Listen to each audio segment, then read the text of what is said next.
మా బావ అయితే చికెన్ తీసుకొచ్చారు. ఎప్పుడు వండేలా వండితే మనకి డిఫరెన్స్ ఏముంటుంది? సో, అందుకని ఈరోజైతే కొంచెం డిఫరెంట్‌గా వండుదాం అనుకున్నాను. లాస్ట్ టైమ్ ఒక వీడియోలో చూసాననమాట. కొంచెం ఫ్రైడ్ ఆనియన్స్ కట్ట వేసి కొంచెం చేశారు గ్రేవీలాగా.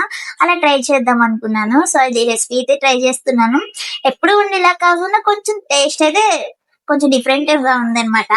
ఫస్ట్ అయితే చికెన్‌లోని 1 టేబుల్ స్పూన్ కారం, అర టేబుల్ స్పూన్ పసుపు అండ్ అర టేబుల్ స్పూన్ అయితే సాల్ట్ వేసాను. అండ్ ఫ్రైడ్ ఆనియన్స్ కూడా వేసాను. అర టేబుల్ స్పూన్ అయితే గరం మసాలా వేసుకోవాలి. మీకు ఇష్టం ఉంటే పెరుగు కూడా వేసుకోవచ్చు. నేనైతే స్కిప్ చేసేసాను. పెరుగు అయితే వేయలేదు. సో, అదైతే కలిపేసి పక్కన పెట్టాను. ఈలోగా నేను బిర్యానీకి క్యారెట్ మసాలాలు కట్ట అన్ని వేసి ఫ్రై చేస్తున్నాను ఆనియన్స్. రికార్డ్ అవుతుంది అనుకున్నాను నేను. మా బావ వచ్చి స్టాండ్ జరిపాడంట. సో, అందుకే మా బావ మళ్ళీ వీడియో ఆఫ్ చేసి ఆన్ చేసేసరికి ఇవి మగ్గిపోయాయి క్యారెట్ కట్ట అన్ని. నేనైతే ఎప్పుడు అల్లం వెల్లుల్లి పేస్ట్ ఎప్పటికప్పుడు దంచి ఫ్రెష్ గా దంచుతాను అనమాట.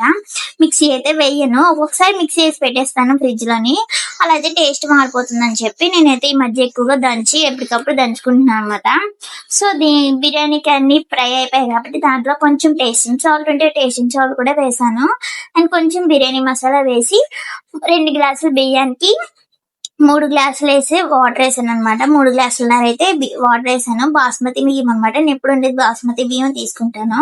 ఇవి మేము ఎప్పుడు బయట తీసుకుంటాం అనమాట. అదే డీమార్ట్ లో కొంటున్నాము. కాకపోతే అవి అయిపోయాయని చెప్పేసి పక్కన కొట్టుకాడైతే తెచ్చాము. అదేంటో తెలియదు కానీ బాస్మతి బియ్యం ఎప్పుడు 3 గ్లాసెస్ అయితే ఉడికిపోయేది. ఈ బియ్యం మాత్రం అసలు ఉడకనే లేదు. 3.5 గ్లాసులు వేసినా మళ్ళీ ఇంకో హాఫ్ గ్లాస్ ఎక్స్ట్రా ఇవ్వాల్సి వచ్చింది. తర్వాత ఇంకా మా చిన్నోడు నా చుట్టూ తిరుగుతూ ఉన్నాడు. ఇంకా ఆనియన్స్ అయితే మూకుల్లోనే ఆయిల్ వేసుకొని ఆనియన్స్ అయితే బాగా మగ్గిపోయిన తర్వాత మనం ఇందాక కలిపి పెట్టుకున్నాం కదా. సో, చికెన్ కూడా వేసి కొంచెం 2 మినిట్స్ మగ్గిన తర్వాత అల్లం వెల్లుల్లి పేస్ట్ అండ్ కొంచెం కారం అయితే యాడ్ చేశాను. ఎందుకంటే తక్కువగా అనిపించింది. కారం సరిపోదేమో అనిపించింది.